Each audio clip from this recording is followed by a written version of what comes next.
Hello YouTube, this is Morgan, Airspeed Prime here at my next Naruto Gaiden chapter review. This one's going to be for Chapter 3, Chance Meeting Part 1. Chapter 3 is here, and I thought this was a pretty good chapter. I perhaps initially expected it to be a bit more plot focused, whereas a lot of this was taken up just by one scene, which when I first read it, I didn't quite like, what are they doing here? But then I reread it again and was like, that's what they're going for, and I kind of got what that whole scene with the lunch was actually about.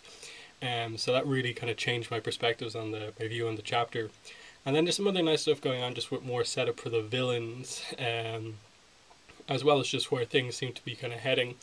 But probably the least that's happened in one of these chapters so far. We're still early on. We still have a lot to establish and stuff to get to.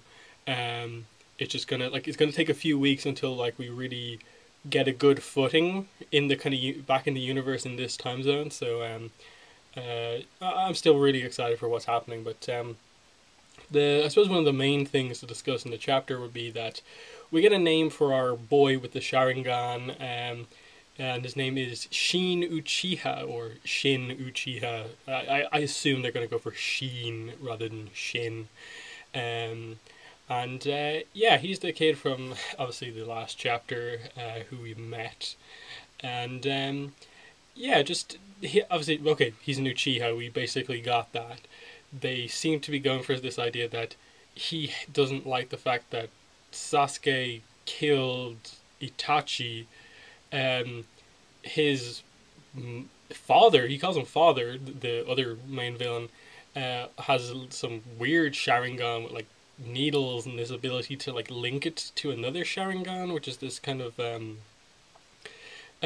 weird animal like thing that can spy on people. So that was pretty new, I think, realistically, from what we've seen in the series so far. So that was interesting that's how the main villain is kind of keeping an eye on things, literally, no pun intended. And now he wants Sheen to capture Sarada, capture his daughter, he says. So again, just further confirmation, definitely Sasuke's daughter. That's not in doubt. It's the mother that's the question. But just as for why this is the case, I suppose it's to draw Sasuke out or something like that. Get Sasuke to confront whoever the main villain guy is. Again, we don't really get much character or information about the villains beyond, okay, the guy's name is Sheen, and a little bit of information, I suppose, on what the main villain Sharingan seems to actually do. But the main thing that happens is basically Sarada and Chocho continue to follow Naruto, but on the way, they basically see Boruto and Mitsuki, and basically Sarada just has this kind of argument with Boruto over who's going to deliver the lunch that Hinata made for Naruto to Naruto. And as I said, when I first read this, really quickly, or much earlier on in the day, I was like, what was that about? That felt like a waste of 5 or 6 pages just to deal with who's giving this lunch to who. But then when you really read into it and actually what happens, this is in many ways the first interaction between Boruto and Sarada in this whole 3 chapters so far. And what it basically, I think, was meant to show was that as much as we think, okay, Boruto has this issue with his father and stuff like that, his father's never really around, stuff like that, the fact is he does have a loving family who cares about him. Yes, Naruto's busy and stuff like that, but he did leave a shadow clone behind. He has been basically putting a little bit of himself out there to help Boruto, even though he's doesn't have a lot of time. He tells Shikamaru to say sorry to to him as well for all of this stuff. It's just showing that his problems with his family are nothing compared to what Sarada is going through right now. I think that's what the whole scene with the lunchbox was about, because Boruto is just basically saying I hate my dad because Mom made this for me, and now he wants it to bring it out to him, even though he's not there, and he doesn't deserve it now.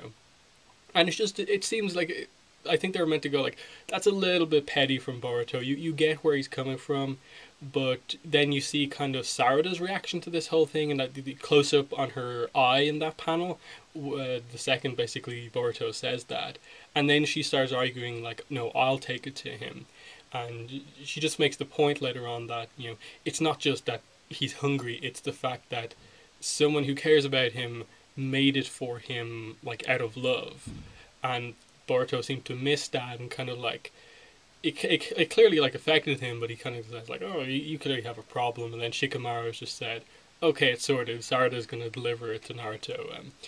So yes, it took up a large part of the chapter doing with this, but I thought overall it made for a nice scene to basically hit that issue that's kind of been on I think everyone's mind is just like, wait, Boruto's not the main character, it's Sarada here, and just like everyone's been saying, okay, Boruto kind of has this issue with Naruto, but this I think highlighted that it's not really much of a problem. Okay, Naruto's a little bit busy compared to Sarada, who's never met her father before, and doesn't know a lot about her past, and she obviously going to meet with Naruto, giving him this lunch is going to be her best chance to go with Naruto and meet up with her father and stuff like that.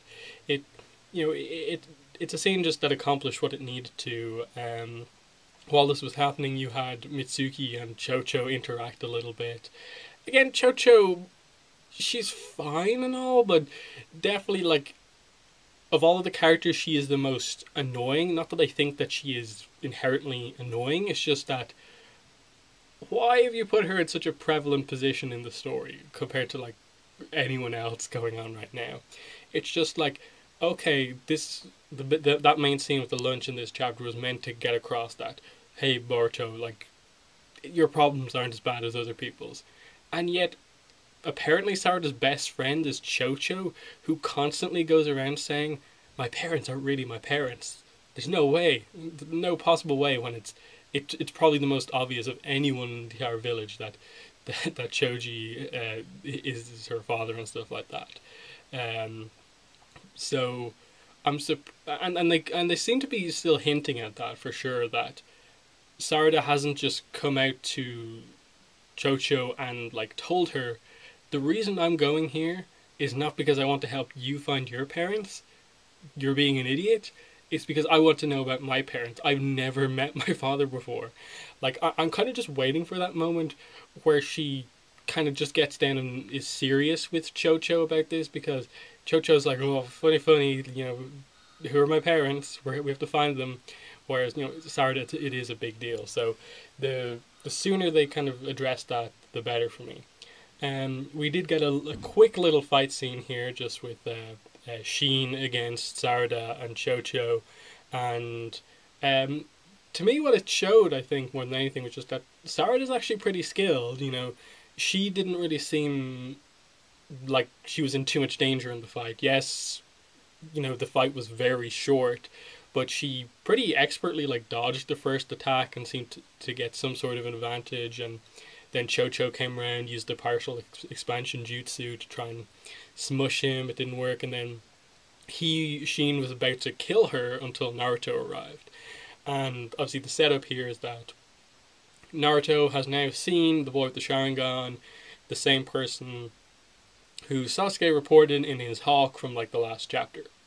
So that seems to be something. What exactly happens next chapter, I'm not really sure, because the one thing now is obviously that Naruto is directly there with Sarada and Chocho, so they may have some sort of a conversation. Once the fight happens, Sheen maybe retreats or something else happens, and I would hope Naruto and Sarada have some sort of a conversation. She gives him the lunch, and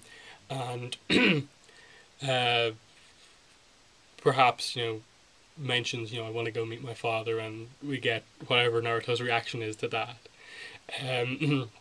We did see Naruto use Sage Mode a little bit. I barely noticed it because I'm so used to watching the anime and the color is a kind of big thing for that.